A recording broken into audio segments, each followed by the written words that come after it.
ស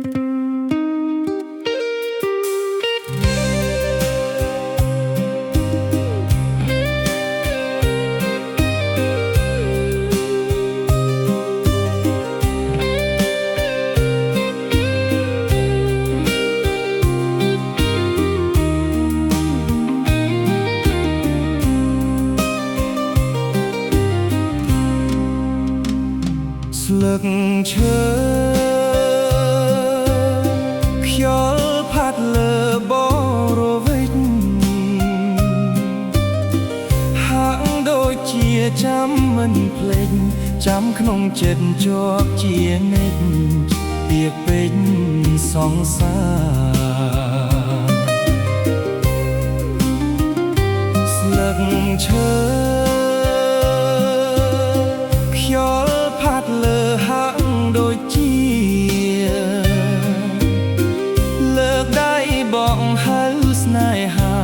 ដែលគ្មានសង្ឃឹមឡើយណាខ្លោចផ្សាមអ្នកឯងខ្យល់បក់មកខ្លាំងចាស្លឹកដាច់ពីមេឃធ្លាក់កណ្ដោចកណ្ដែងរួ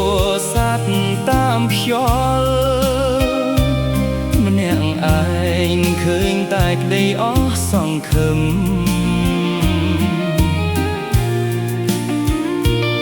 ស្លឹកឈើដាច់ធ្លាក់មកស្រស់ញញឹមលុះត្រូវថ្ងៃប្រែជាក្រៀមត្រូវសន្សាមព្រឹកប្រហែមរលាយបាត់រូ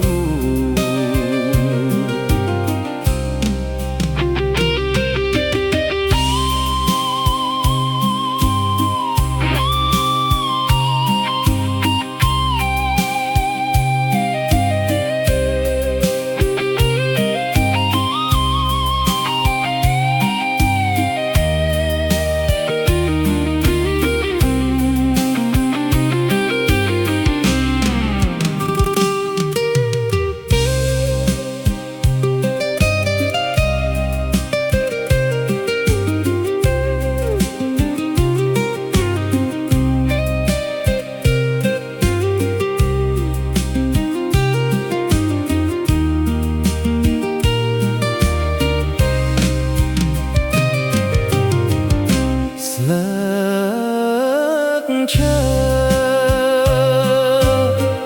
ដាច់ធ្លាក់មកស្រស់ញញឹម